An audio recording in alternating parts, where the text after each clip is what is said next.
ये 6 page print कराने के बाद आपको सबसे पहले यहाँ पे फॉर ऑफिस यूज़ के लिए है, यहाँ पे कुछ नहीं भरना है, इधर भी कुछ नहीं भरना है। यहाँ पे एक आपको पासपोर्ट साइज फोटो चिपका के क्रॉस सिग्नेचर कर देना है, यानी कि आधा सिग्नेचर नीचे हो फोटो के और आधा सिग्नेचर फोटो पे हो।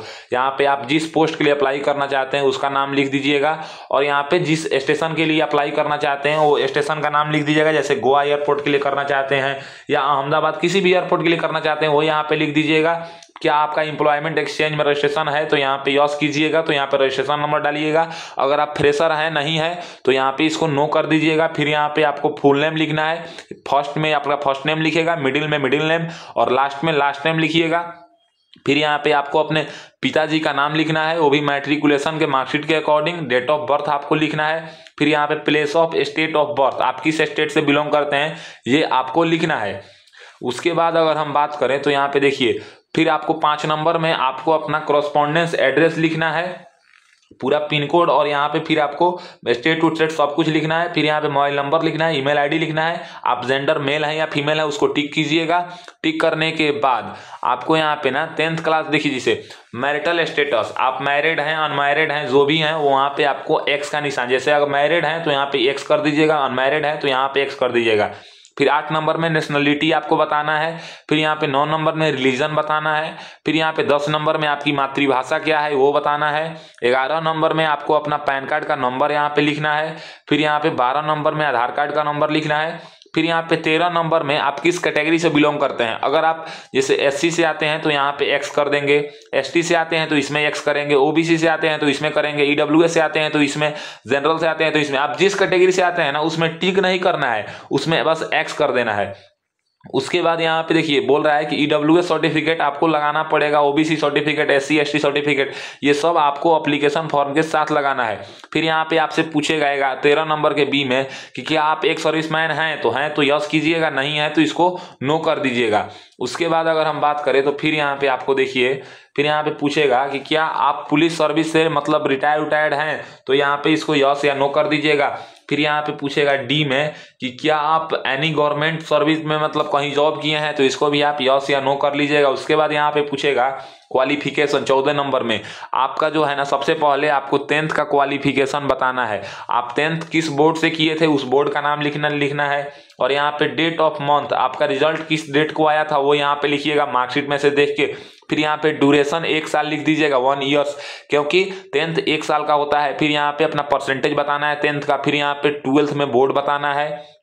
फिर यहाँ पे ईयर बताना है, किस ईयर में किस डेट को आप रिजल्ट आया था वो बताने के बाद आपको फिर यहाँ पे कितने ईयर का होता है, तो 12th 2 ईयर का होता है। ड्यूरेशन में यहाँ पे लिख देना है, परसेंटेज बता देना है। अगर आप डिप्लोमा किए हैं तो किस बोर्ड से या यूनिवर्सिटी से किए हैं, कब रिजल्ट आया था, कितने ईयर का डिप्लोमा किए थे, उसके बाद मतलब परसेंटेज क्या था, आईटीआई कोर्स किए थे या एनसीवीटी किए थे, ग्रेजुएशन डिग्री किए थे, जो भी कोर्स किए थे इसी तरह आपको जानकारी फिल कर देना है। फिर यहाँ पे आपको 15 नंबर में अगर आप देखेंगे तो यहाँ पे देखिए, आपको इंग्लिश मतलब रीड करना आता है तो इसको आप एक्स कर देंगे। अगर यहाँ पे बोलना आता है तो इसको एक्स कर देंगे। लिखना आता है तो एक्स कर देंगे। हिंदी अगर पढ़ना आता है तो एक्स कर देंगे।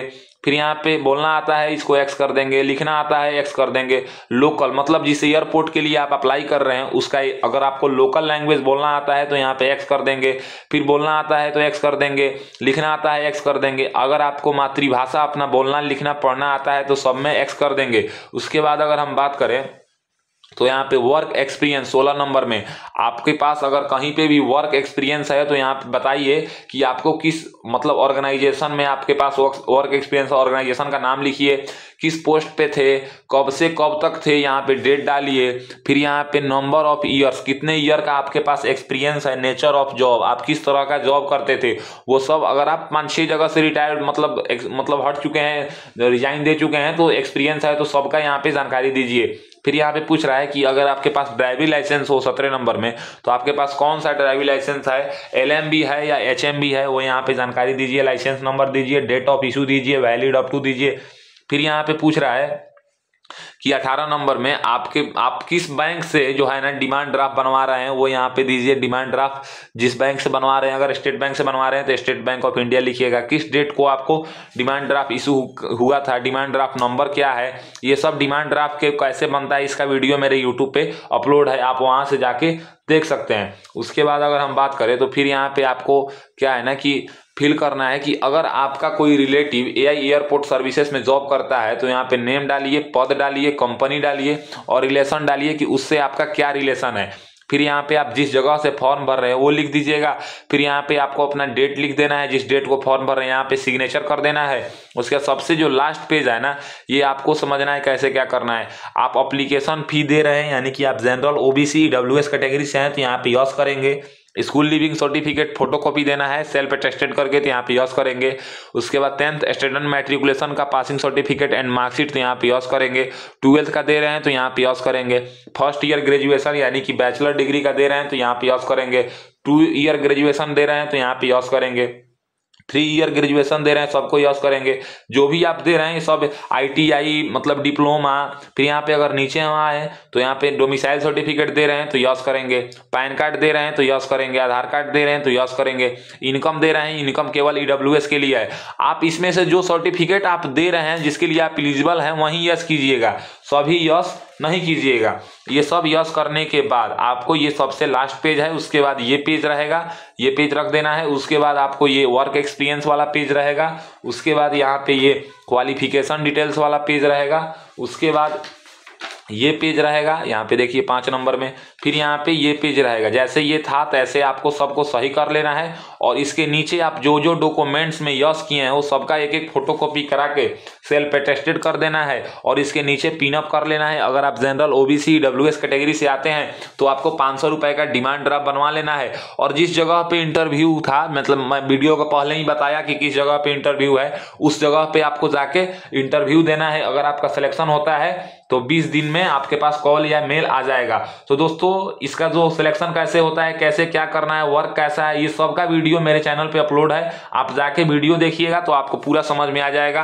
तो आशा करता हूं कि गोवा एयरपोर्ट के लिए जो फॉर्म आया था ऑफलाइन मोड में वॉक इन इंटरव्यू का, ये आपको पता चल गया कि कैसे फिल करना है। अगर मेरी दी हुई जानकारी आपको पसंद आता है तो मेरे वीडियो को लाइक कीजिए और ऐसे ही इन्फॉर्मेटिव वीडियो के लिए मेरे चैनल को सब्सक्राइब कीजिए। आज के लिए बस इतना ही, मैं आपसे विदा लेना चाहूंगा। तब तक आप लोग देखते रहिए मेरा यूट्यूब चैनल फॉर्म फिलअप की नॉलेज। अगर कोई इसके अलावा डाउट आता है तो आप कमेंट बॉक्स में कमेंट कीजिए, मैं उसके रिप्लाई देने का कोशिश जरूर करूंगा।